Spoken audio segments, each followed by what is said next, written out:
Salut à toutes et à tous, bienvenue dans Congosat TV. Ceci est une édition spéciale. Ça va s'appeler Entretien avec la diaspora.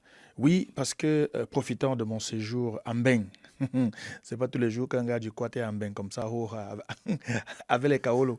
Donc, alors, j'ai lancé un appel le dimanche 16 mars à travers une vidéo sur ma page Facebook en invitant tous et toutes les personnes de la diaspora qui veulent venir parler, qui veulent dire quels sont les messages que la diaspora envoie aux Camerounais du Cameroun, quelle est la vision de la diaspora pour le Cameroun de demain, etc. etc. Et voilà. Il y a des gens qui ont écrit, qui ont répondu instantanément le même jour.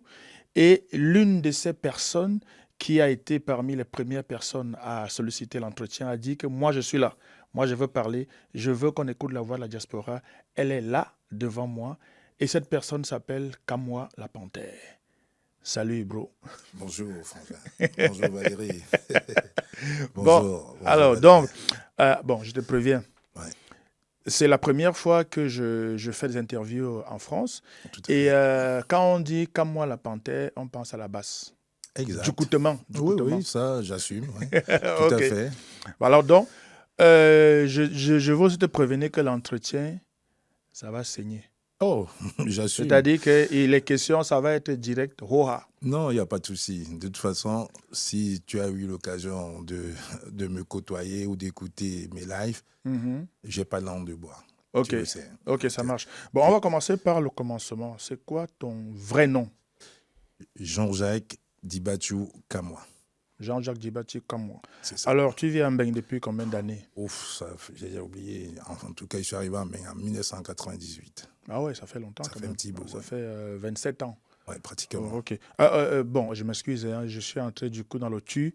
J'espère que On c'est peut se pas... On peut se tutoyer. tutoyer? Ok. On se connaît, on a des amis en commun. Ok. Mon frère, Consti, qui est ton cousin direct. Uh-huh. Donc, Mhm. on peut se tutoyer. Nous sommes des C'est-à-dire, camarades. attends, quand tu dis là qu'on se connaît, on se connaît là, c'est que vraiment on se connaît comme ça. Hein. Non, parce que, gars, faut pas dire qu'on se connaît. Non, je veux Après dire... on va dire que Valérie est membre de la Non, non, base. non, tu n'es pas membre de la base. J'assume, je Bon, c'est confirme, pas il n'est grave. pas membre de Non, la non, base. non, On se ça connaît là. en tant que frère camerounais Non, déjà. ça là, on s'en fout. Les Voilà. gens vont croire ce qu'ils veulent. Alors, donc, et ici à Mbeng, tu fais quoi Bon, comme métier? alors, actuellement, j'ai une société de VTC et en simultané, je suis chauffeur de taxi. Mhm, ok. Parce que nous, au pays, nous, on sait que les gars qui en Mbeng ici, là, bavardent beaucoup. C'est des voyous. Que quand un gars bavarde beaucoup, que un Il n'a rien à il est faire. sur Facebook, c'est que c'est un vrai chômeur Non. plus. Et c'est un voyou pro max. Bah, ça tombe bien même que tu sois là, Valérie. Et Mhm. je vais quand même commencer par te dire, j'ai quand même été fonctionnaire de police ici pendant 19 ans. Ok, d'accord. J'ai été fonctionnaire de police pendant 19 ans. Donc tu es un ancien nien Je suis un de ancien Mbeng. d'Embeng et j'ai été viré, hein, il n'y a pas de souci, il y a 2 ans, suite à mon combat d'activiste sur la toile. Mais comme je suis un homme, comme je dis toujours, je profite que tu sois là Mhm. et que tu le montres aux Camerounais là-bas. Parce que quand ils pensent qu'on est là, sur la toile à bavarder, c'est qu'on est des chômeurs, on est des voyous. À toi, je te le présente ici en Mhm. live. Ça, c'est... Voilà. Ok. Donc, je peux voir. Voici mes 4 professionnels. Ok. Actuellement. Conducteur de taxi. Voilà. Et Et là, voici c'est ma carte de VTC. Donc, quand je suis à Paris, je fais le conducteur VTC. VTC. Donc, Voilà. ça, Voilà mes cartes. voilà Conducteur le taxi métier que je fais officiel actuellement. Voilà. que Tu les Kamwa as en face. la Panthère fait en Mbeng. Ok, c'est bon. J'ai retiré dans mon Bon, porte-monnaie. Comme ça, ils vont passer. oui, mais attends, là, c'est pas l'entretien d'embauche ici. Hein. Non, non, c'est surtout pour dire. C'est surtout pour dire à mes frères du Cameroun qui passent le temps Je à nous comprends. vilipender, comme quoi on passe des journées et des nuits, des voyages, parce qu'on travaille pas. Non, non, je travaille. Ok, J'ai une d'accord. société de taxi et j'ai Non, une société moi de j'ai juste dit, VTC. tu sais, quand on est au pays, les Mbenguistes, vous faites trop de direct. Vous êtes en ligne matin, midi, soir. Donc, c'est normal qu'au pays, on se dise, mais si un gars est tout le temps en ligne, il travaille quand? Donc, c'est normal qu'on se pose la question. Alors, pour continuer, au jour d'aujourd'hui, Ouais. quelle est ta nationalité? Ah, je suis français. Tu es français. Je suis français. Est-ce que tu as une carte Elecam? J'ai pas une carte Elecam parce que les Non, dispositifs. non, c'est bon. Tu es français. Je suis français. Je te crois. Je crois que tu es Et français. là, ma carte Ok. française. Non, il faut vous montrer parce que vous savez, Ok. les gens, Donc, des fois. Jean-Jacques Voilà. Je suis français. est français.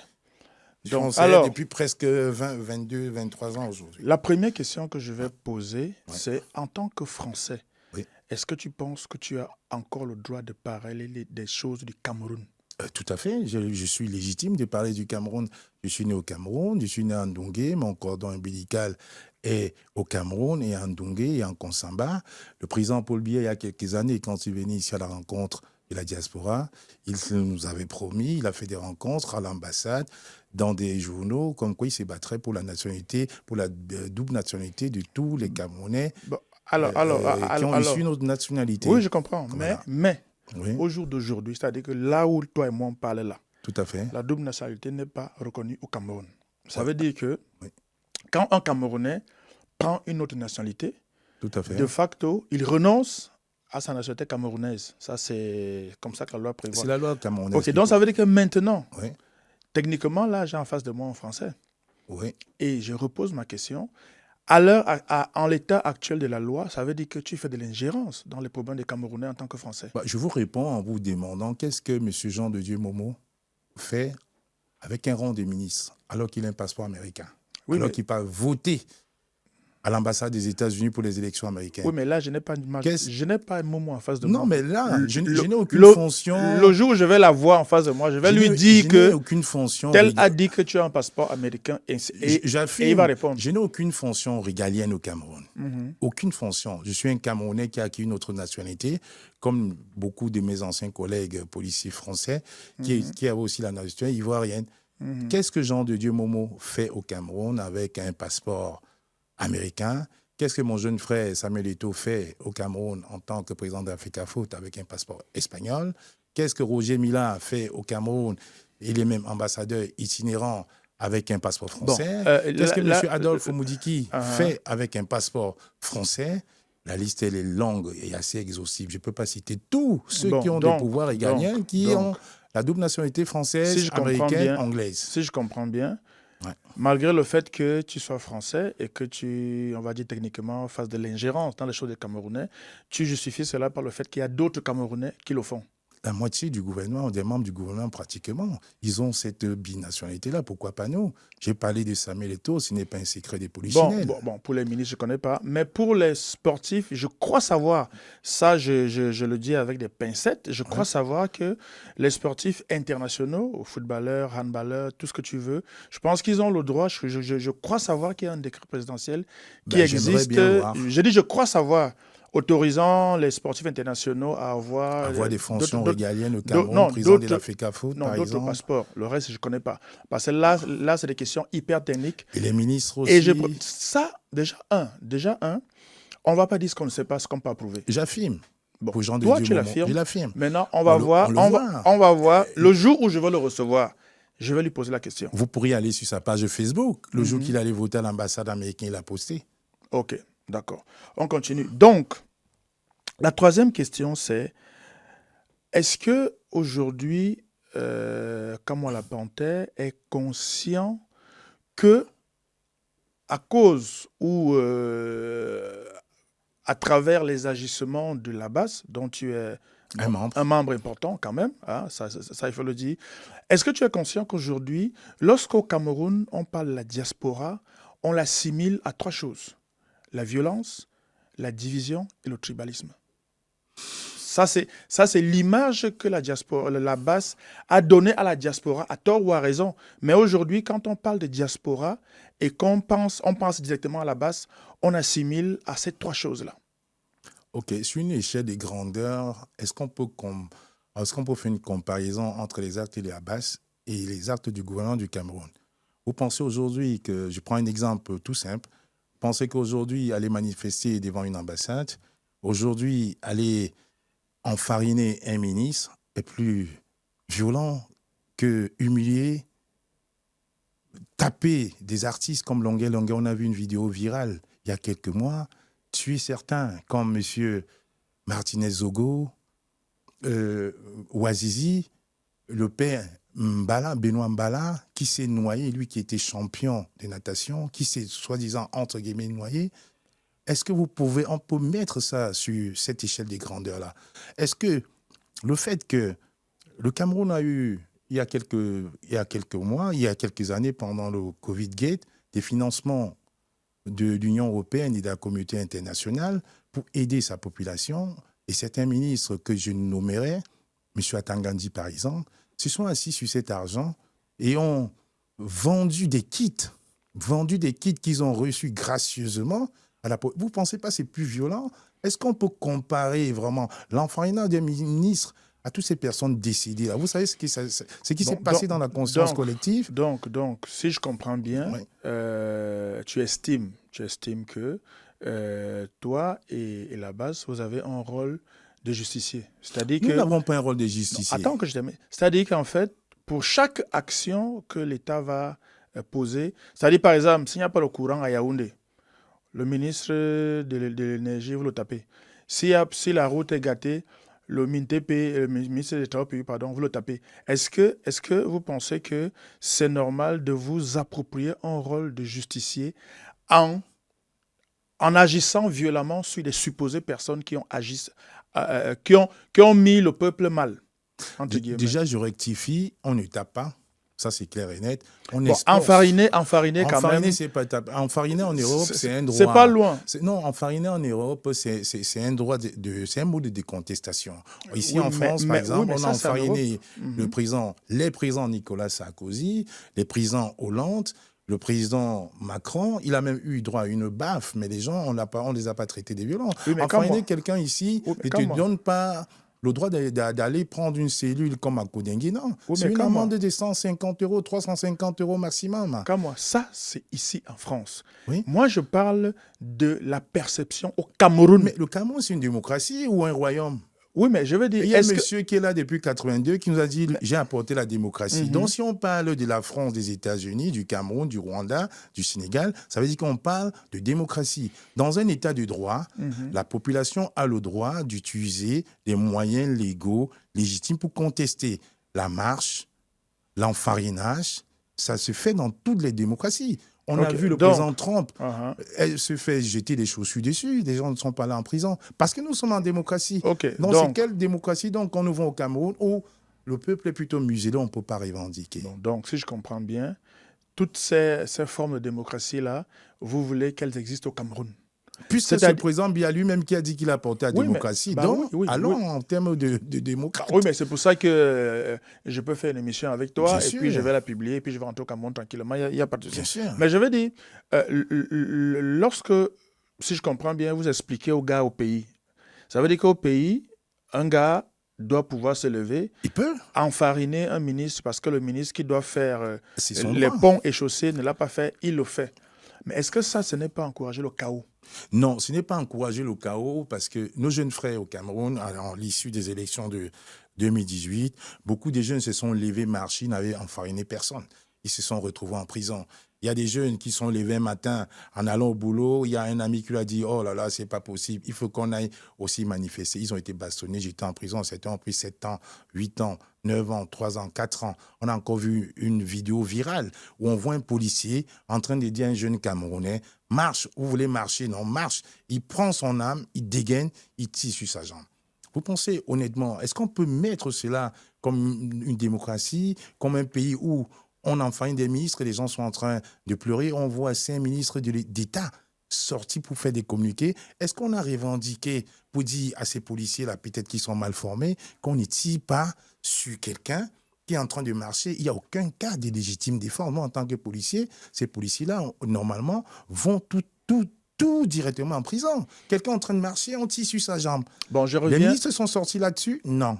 Bon, je reviens à la question initiale. Ouais. C'est-à-dire, lorsqu'on se place du point de vue du Camerounais lambda, c'est-à-dire des gars au pays, au Mboa, et que les gens, est-ce que tu comprends que les gens ont une perception violente et les gens estiment qu'il n'y a pas moyen de discuter avec vous et que vous ne voulez discuter avec personne et que tout ce que vous faites, c'est uniquement de la violence et la distribution du désordre, entre guillemets? Non, pas du tout. Là, je suis contre cette description que certains, ne sais pas tous, je peux vous envoyer des messages.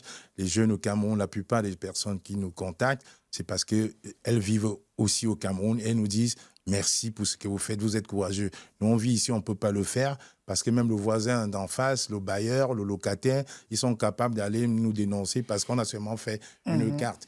Quand il n'y a pas d'eau, il n'y a pas d'électricité, les jeunes aujourd'hui au Cameroun, pour la plupart, ils ne peuvent pas parler. Pourquoi? Parce qu'on est dans un état vraiment répressif où on se méfie de tout le monde. C'est tellement policier que ton voisin, ton bailleur, le chauffeur de taxi, on ne peut plus dire des choses. Non, nous sommes quand même dans un pays où on n'a pas des dirigeants qui sont des dirigeants de proximité. Et il ne faut pas qu'on investe dans des valeurs. Aujourd'hui, au Cameroun, quand il y a un ministre, on a l'impression que c'est un dieu. Non. Quand on a un président, un député, ce n'est pas des dieux. Ils sont au service du peuple. J'ai une petite culture anglophone où on dit les fonctionnaires, les ministres, on les appelle des civil servants. On a inversé l'ordre des valeurs. Quand je suis maire, je suis préfet, je suis gouverneur, je ne suis pas le patron du peuple camerounais. Je suis au service du peuple camerounais. J'ai le droit d'être à l'écoute. J'ai même le droit d'envoyer même mes collaborateurs faire des panels d'opinion pour voir si on travaille bien. Comment pouvez-vous imaginer qu'au Cameroun, il n'y a pas d'eau, il n'y a pas d'électricité? On voit à Yaoundé. Bon, il n'y a pas d'eau. Il n'y a pas d'eau, il n'y a pas d'électricité. On voit. Il y a l'eau. Moi, je vis au pays. Il y a l'eau. Il n'y a pas l'eau tout le temps. Il n'y a pas le courant tout le temps. Il y a des coupures. Il n'y a et pas, tout ça. voilà. Les poubelles, il y en a. Oui, mais quand j'étais à Paris il y a 1 an ou 2, il y avait une crise. Il y avait une crise qui a été résolue. Et il y avait des poubelles. Donc, Qui a été les résolue. crises peuvent trouver des solutions. Alors, en 43 ans, il n'y a toujours pas de solution. Oui, mais pour la plus belle ville d'Afrique centrale. Oui, mais quand moi, ce que je veux demander, pour l'Afrique en miniature. Ce que je veux poser comme question maintenant, c'est de savoir, en tant que Français, est-ce que la France est parfaite? Jamais de la vie. Est-ce qu'il n'y a pas des bavures en France? Il y en a. Okay. Alors, non. Il y en a. Parce qu'en fait, le parallèle que tu fais avec le Cameroun, c'est comme si le Cameroun, c'est l'enfer. Je n'ai jamais dit que c'était l'enfer. Voilà, je dis que le système en place a transformé le Cameroun en enfer. Oui, mais ton pays... le système. Oui, mais comme moi... Là, maintenant, quand toi et moi, on est assis là. Bien sûr. Toi, tu es français, moi aussi, Camé. Je sais. Officiellement. Mais tu n'es pas plus Camé que moi. Non, je veux dire, officiellement, sur les Kaolo. Les Kaolo, ça veut dire que des Kaolo. Oui, mais attention, ça veut dire que dans ton pays, la France, qui a donné la nationalité et tout, il y a des problèmes. J'en suis conscient. Mais est-ce que tu en parles? Mais bien sûr que j'en parle. Je vous prends un parallèle. En 2018, quand nous étions encore à la création de la BAS, il y a un mouvement en France qui s'appelait les Gilets jaunes. Donc, pendant que nous marchions pour le Cameroun, ils marchaient contre la politique française de l'époque qui était là. Aujourd'hui, les Gilets jaunes, qu'est-ce qu'ils ont fait? Leurs revendications ont été écoutées, ont été légitimes. Vous parlez de quel enfarignage? On a vu les Gilets jaunes qui étaient même prêts à fomenter un coup d'État. Ils ont pris l'Arc de Triomphe en plein jour. La police est venue, ils ont assumé. Mais aujourd'hui, ces Gilets jaunes-là ne sont plus dans la rue. Pourquoi? Parce que leurs revendications ont eu une écoute favorable. Il y a beaucoup des anciens Gilets jaunes qui sont aujourd'hui maires, députés, qui ont inséré des partis politiques, d'autres de droite, de gauche, mais les revendications sont légitimes. Et à l'époque, je militais aussi pour les Gilets jaunes, parce que ce n'était pas normal. Et l'avantage qu'on a ici en France, c'est qu'on n'a même pas besoin d'arriver à un niveau des ministres. Déjà au niveau de sa mairie, quand ça ne va pas, on se fait écouter. Est-ce que tu te rends compte que là, parce que normalement, ça là, si on était au Cameroun, dès que l'émission est diffusée sur YouTube, on t'arrête. Parce que, parce qu'en fait, ça, de toi à moi, c'est quand même une incitation à la révolte. Non, pas du tout. Mais si. Il faut que les Camerounais prennent conscience qu'ils ne devraient pas avoir peur de leurs dirigeants. Il faut qu'ils prennent conscience que les dirigeants sont là pour leur servir et non pour se servir. Oui, mais est-ce que, en dehors des urnes, des élections qui sont prévues pour bientôt là, tout à fait. Est-ce que pour toi, la meilleure solution, c'est qu'on marche, qu'on enfarine le gouvernement, qu'on lance des chaussures sur les membres du gouvernement, parfois même qu'on les insulte et qu'on les menace et qu'on aille à la révolte, à l'affrontement armé? Est-ce que pour toi, c'est une solution? Je ne parle pas d'affrontement armé parce que les Camerounais... Mais puisque ça mène à ça. Non, pas forcément. Ça mène forcément à ça. Non, je ne suis pas là. Je ne suis pas là pour qu'il y ait une révolution armée au Cameroun. Je vous assure, j'ai fait 2 ou 3 séjours au Rwanda. J'ai été au musée du génocide à Kigali. Quand vous en sortez, je pense que vous êtes transformés. J'étais avec mon épouse la première fois. Elle a pleuré pendant tout le truc parce que c'est invivable. Quand vous revivez ça, vous voyez les scènes des enfants éventrés. Vous voyez des prêtres qui étaient censés de protéger les populations qui étaient en train de diriger, montrer encore aux assaillants où les gens se cachaient, où on tuait, on jetait dans des puits, on versait des licences aux personnes vivantes et on mettait du feu, on fermait. Quand vous voyez ça, vous vous dites non, je ne voudrais pas que ça arrive au Cameroun. Je ne le dis pas aujourd'hui parce que je suis en face de vous, je l'ai toujours dénoncé. Parce que mon passage au Rwanda m'a vraiment psychologiquement traumatisé parce que je me dis non, on ne peut pas revivre ça. Je n'étais pas là pendant la période du maquis au Cameroun, pendant la guerre du Biafra. On a eu dit via nos oncles, vers certains grands-parents qui ont un peu vécu ça. C'était très, très difficile. Donc, je ne peux pas inciter aujourd'hui les Camerounais à prendre les armes. Non, je ne suis pas pour cette politique-là. J'aimerais juste que les Camerounais comprennent qu'on peut porter critique positive à nos dirigeants, à nos maires, à nos élus. C'est pour que le Cameroun puisse évoluer. Si on est toujours là dans ce climat d'attentisme où on ne fait rien, ce n'est pas forcément un autre avant. Même pour eux, ce n'est pas bien. Il faudrait qu'on soit capable de dire seulement à son propre maire, Monsieur le maire, est-ce qu'on peut vous apporter ça comme projet au lieu de faire autre chose? Il faudrait qu'avec cette panoplie d'accidents sur les routes, qu'on puisse quand même interroger certains ministres. J'ai vu récemment les édits du Sud invectiver le ministre des Transports parce qu'il y a eu une hécatombe, 2 bus en un soir. Je les ai vus, écoutez, il ne faudrait pas que ce soit seulement les élites du Sud qui puissent dénoncer cela. Il faut que le citoyen lambda, le Camerounais lambda, le chômeur, le moto-taximène, le bensikin, la dame qui a marché, puisse interpeller ces ministres pour qu'enfin on puisse réagir. C'est de ça qu'il est question. On n'est pas là pour la destruction. Tout à fait, on apporte ces revendications... Je te crois. Non, vous pouvez me croire parce que je te crois sur parole, mais...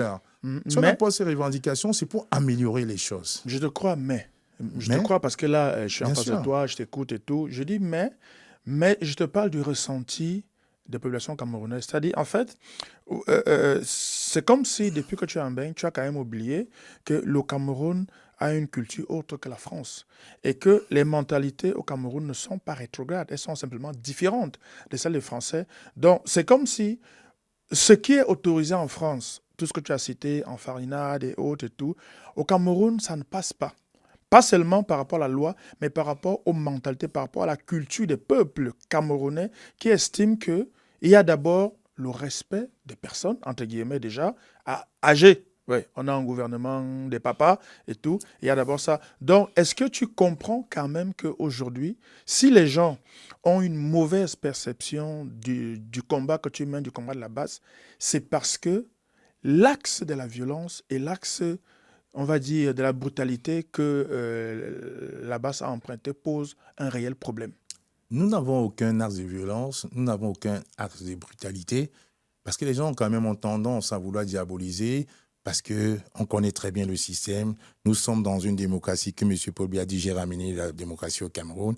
Agissons donc en termes de démocratie. Il n'y a aucune violence dans tout ce que nous faisons. Rappelez-vous à Genève. Quand nous avons manifesté à Genève il y a quelques années pour dire à M. Biya, c'est bon, stop, il faut aller rester au Cameroun. On ne peut pas avoir un président qui fait 6-7 mois à l'hôtel intercontinental avec une suite à des millions de francs CFA. Le mieux, c'est de diriger. Il n'y a pas eu de violence. Nous sommes allés manifester paisiblement, mais on a été gazés. Moi qui vous parle, là, je vais vous montrer ma jambe, si il peut voir. Je veux dire, les gens, en toute réponse, ils ont envoyé des CIBI, des militaires du BI au Cameroun. J'ai eu une jambe brisée. J'ai porté le plâtre pendant 7 mois. Ça, je vous le dis à vous, je vous le montre. Et ça, ce n'est pas de la violence, sincèrement, je ne m'en plains pas, parce que c'est leur moyen de fonctionnement. Aujourd'hui, on ne voudrait pas de ça. Nous, nos critiques, ce n'est pas pour détruire le Cameroun, c'est pour que les Camerounais puissent prendre conscience en réalité que c'est leur droit, c'est leur dû. On ne peut pas payer de l'eau et de l'électricité et on a 2 ou 3 coupures par jour. La preuve, à un moment, on avait une hécatombe d'empoisonnement au Cameroun. On disait, oui, telle est rentrée, il faut payer, on l'empoisonne. Mais en réalité, ce n'était pas ça. L'empoisonnement, c'est le gouvernement en fait, qui empoisonne des gens. Parce que quand tu as un commerce, tu as du poisson, tu as des congélateurs et que tu as ces coupures intempestives, évidemment, la qualité du produit n'est pas bonne. Et quand on consomme, c'est impropre à la consommation. Si on le fait au Cameroun, si on le fait en France et au Cameroun, on le fait, je dirais, OK, comme vous dites, la mentalité camerounaise et française est différente. Mais au Gabon, en Namibie, au Swaziland, en Angola, ce n'est pas l'Afrique. Laissons la France. Parlons de l'Angola.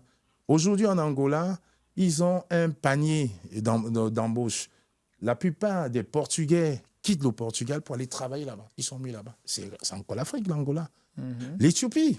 Vous voulez qu'on parle de l'Éthiopie? Je vous avoue. Non, je veux parce qu'on parle que du Cameroun. vous faites le corollaire non, avec entre la France et entre la France et le Cameroun. Laissons-nous la France. Bah oui, parce que on parle du d'Afrique. Cameroun Je et de la comprends. France. Okay. Bon, laissons-nous la France. Parlons de l'Éthiopie. Okay. Moi, quand j'étais en classe du 5e, au CES de Menganga, dans la Damawa, en classe du 5e au CES de Menganga, sur mon livre de géographie, il y avait la photo d'un enfant éthiopien avec le nez plein de mouches, un ventre ballonné. Oui, je me souviens. Voilà. Cette Éthiopie-là était comme la risée de l'Afrique. Vous pensez qu'aujourd'hui, en 2025, ça n'a rien à voir. Oui, ça n'a rien à voir. Parce que les jeunes Éthiopiens... Oui, je suis allé en Éthiopie déjà aussi. Voilà. Donc, parce que les jeunes Éthiopiens du Canada, des États-Unis, ont fait le combat que nous sommes en train de faire aujourd'hui. Ils sont rentrés développer le pays, l'Éthiopie. L'Éthiopie est la 4e flotte aérienne africaine actuellement. Tout à fait. On peut parler de la Camer, ou encore hier, on voyait des gens qui étaient en train de manifester parce qu'on leur a dit, vous attendez, le coucou va arriver, le coucou va arriver. Jusqu'à 2h du matin, l'avion n'est jamais arrivé. Donc, ils ont critiqué, peut-être même plus violemment que nous. Mais aujourd'hui, je vous assure, vous êtes ici en France. Vous pouvez marcher, vous voyez 2000 Africains, vous ne verrez pas 2 Éthiopiens. Parce qu'ils ont développé ça, ils ont fait des études, ils sont rentrés développer le pays. Aux États-Unis, c'est la même chose. Je voyage beaucoup, vous ne verrez pas des Éthiopiens, vous ne verrez pas des Rwandais. La politique, c'est que, OK, vous allez critiquer, venez nous montrer ce que votre savoir, apportez-nous votre savoir-faire. Ils rentrent pour développer le pays. Mon jeune frère qui est là à ma gauche, il est ingénieur. Il est rentré au Cameroun il y a quelques années pour travailler. Vous savez ce qu'on lui a demandé? Il fallait qu'il paye 2 500 000 francs CFA pour pouvoir avoir un poste où il quitte la France pour mettre ses compétences au pays. Parce que s'il n'a pas payé, là, on l'a viré. Il est reparti dans... C'était quoi? Je lui demanderai. Il est reparti dans une autre société. Les anciens qui étaient là ne voulaient pas. Qu'est-ce qu'ils ont fait? Il est allé en week-end à Bafoussam. Le lundi, quand il arrive, ils avaient coupé la tête d'un corps qu'ils ont fait les griller pour lui dire, en fait, si tu prends ce bureau, tu ne seras pas là. Ben, naturellement, il rentre. Donc, ça veut dire, on a mis cette culture-là chez nous. On ne veut pas qu'on critique. On ne veut pas qu'on apporte des choses positives pour le pays. Parce qu'à t'entendre parler, c'est comme si au Cameroun, les gens, ils font rien. Ce qui n'est pas vrai. J'ai jamais dit qu'ils font rien. OK. On peut faire, entre ce qu'on fait là aujourd'hui, on peut faire 100 fois plus. OK. C'est ça le problème. La question que je vais te poser, c'est, tu as pris un bel exemple, celui de l'Éthiopie, celui du Rwanda, où il y a une vraie politique de retour au bercail des gens. Mais est-ce que certains actes sont quand même des actes hyper symboliques? Je me souviens encore des fameuses casses à l'ambassade du Cameroun à Paris, qui sont attribuées à la base. Il me semble que c'est ça. Ce genre de message, comment est-ce que vous voulez que les Camerounais prennent ce genre de message de porter atteinte à un symbole de l'État? Parce que demain, après-demain, si c'est un de tes proches qui est président de la République, ça reste que l'atteinte des symboles de l'État, c'est quand même un crime grave. Comment est-ce que tu penses que les Camerounais ont accueilli ça? Quand on touche des symboles, l'État réagit. Quand on touche au portefeuille, les personnes réagissent. Vous qui êtes ici en France, faites demander une enquête d'opinion. À l'époque, en France, il n'y avait pas de portique. À l'époque, à l'ambassade du Cameroun en France, il n'y avait pas de portique. Tu pouvais partir de Rouen, venir là, t'aligner une journée juste pour signer un certificat de naissance. Tu ne pouvais pas. Les gens prenaient leur journée du travail, ils revenaient le lendemain. Un papier qui prend 5 minutes pour mettre le thème, signer, tu donner, tu prends ton train, tu rentres. Les gens dormaient à l'ambassade. Certains perçoivent ça comme ça, mais d'autres aussi perçoivent que grâce à la base, il y a eu beaucoup d'améliorations. Il y a un moment où tu es arrivé à l'ambassade, on parlait qu'une seule langue. Tu fais la queue, les gens viennent derrière. Comme au Cameroun. Tu fais la queue, les gens viennent derrière avec le passeport, ils ne font pas la queue, ils passent. Ils prennent l'ascenseur. Moi, j'ai vécu ça. J'y suis allé. Je vais encore prendre un cas palpant parce qu'il est là, mon jeune frère. Quand il allait renouveler son passeport était prêt. Les gens passaient derrière, il s'est énervé. Et ce jour-là, c'est justement M. Roger Mila Pachance qui était là. Il a dit, mais voilà un jeune Camerounais qui demande son passeport depuis. Est-ce qu'il est prêt? Il était obligé de crier pour que Roger Mila l'appelle, l'amène. On avait payé, ça faisait 3 mois son passeport était prêt. Pourquoi? Donc, grâce à ça, les gens aujourd'hui... Faites un tour à l'ambassade. S'il y a 10 ans, vous étiez à l'ambassade, vous voyez, il y a quand même eu des améliorations. Donc, les gens considèrent quand même que, malgré qu'on ait touché des symboles, l'État a réagi positivement. Mais oui, mais quand tu dis malgré, Oui. ça c'est vraiment pour minorer l'acte. Parce que ce n'est pas plus grave qu'une vie humaine. C'est un bâtiment. On n'a pas brûlé. Oui, mais un bâtiment. Oui, c'est un bâtiment. Lorsqu'on dit quand même que le pays est au-dessus de tout le monde. Le Cameroun est d'abord. Si le pays est au-dessus de tout le monde, il devait prendre en considération la voix de la diaspora. Mais est-ce que avant de passer au casse, à la violence, est-ce qu'il y a eu des demandes formelles? Est-ce qu'il y a eu des procédures formelles? Bien sûr, on passe déjà par là. C'est pour ça que j'ai dit, je vis en France et j'assume tout ce que je dis. J'assume mes propos. Vous voyez, si j'étais entre guillemets le terreau que mon jeune frère Steve Fa a fait, aujourd'hui, je ne serais pas devant vous. Je serais en prison. Parce qu'il ne faut pas qu'on se mente. Hein. Nos téléphones sont sur écoute. On est suivi. Même dans mon petit village où je vis actuellement, il y a toujours la gendarmerie qui passe presque tous les soirs pour vérifier si rien ne se passe. Parce qu'ils savent effectivement que j'habite le coin. Ils connaissent le combat que je mène. Ils le savent. De toute façon, ce n'est pas un secret. Donc, si j'étais le monsieur violent, le monsieur terreau qui décrit, je ne serais pas là. Parce que la seule chose en France qui ne pardonne pas, c'est ça. On te met sur écoute, on vous écoute, la messagerie. Donc, j'ai plus de secrets, ils le savent tous. Je le dis même à mes proches. Donc, même si c'est un baranté, au renseignement, il y a les barantés, il y a les bafias, il y a les barantés. Ils prennent tout le monde, on écoute tout. Donc, si j'étais vraiment ce terroriste-là, je ne serais pas en face de vous aujourd'hui, je serais en prison. Si j'étais ce terroriste-là, je ne pourrais pas avoir ma carte de taxi que je viens de vous montrer. Parce qu'il faut quand même un certain nombre, vérifier un certain nombre de choses. Et puis, je ne vous cache pas, j'ai quand même été fonctionnaire de police pendant 19 ans en France. Je ne peux pas tenir ce discours-là. Vous comprenez ce que je veux dire? Donc, tout ce que nous on fait en réalité, c'est qu'il faudrait que les choses se passent. Peut-être pas comme nous on voudrait, mais un minimum. Un minimum, Valérie. Donc, vous venez quand même du Cameroun. Regardez encore récemment, avant votre arrivée ici, il y a eu la falaise la falaise du Tchang. Oui. Mais honnêtement, quand vous voyez ça au Cameroun, c'est l'argent qui manque. Je pense quand même qu'avant de partir d'ici, je le dis à mes enfants, le Cameroun, c'est l'Afrique en miniature. On a beaucoup de ressources humaines. On a des ressources naturelles au Cameroun. La vallée des Champs du Tchang, que j'empruntais quand j'étais à Tchang. Moi aussi, je suis passé par là plusieurs fois. Est tombée. Mais aujourd'hui, la voie de contournement, c'est quoi aujourd'hui? Est-ce qu'on pouvait encore être là en train de discuter? Si aujourd'hui, on demande même seulement à la population de faire un jubilé, une quête nationale, quand à l'époque, M. Kontu Komeni avait fait, les gens auraient mis de l'argent pour qu'on puisse arranger cette route-là.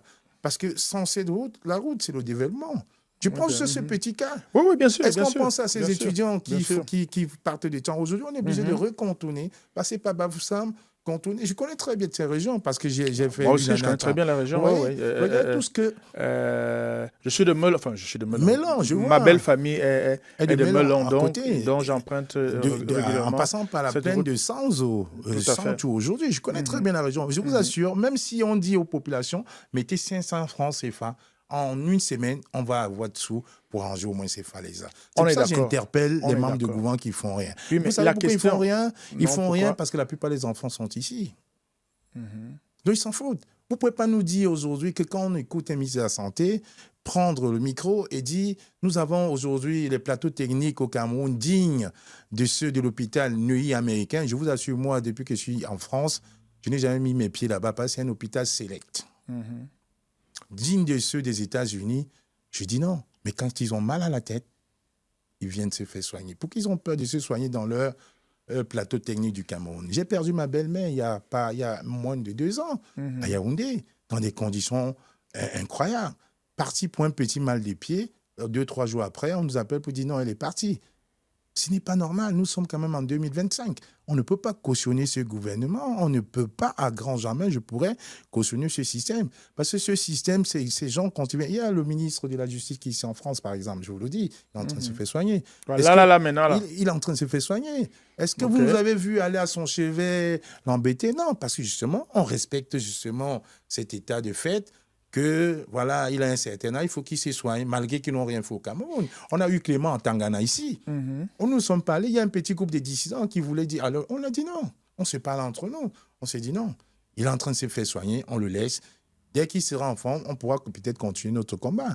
Ils viennent toujours se soigner ici. Deux choses. Premièrement, Ouais. mais on se dit en fait, la base, qui vous informe?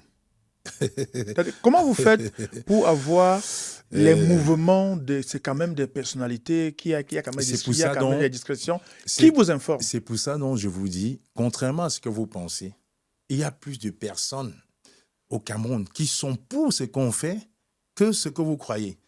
Donc, quand ces ministres, des fois, se déplacent, des fois, nous, on n'est pas au courant.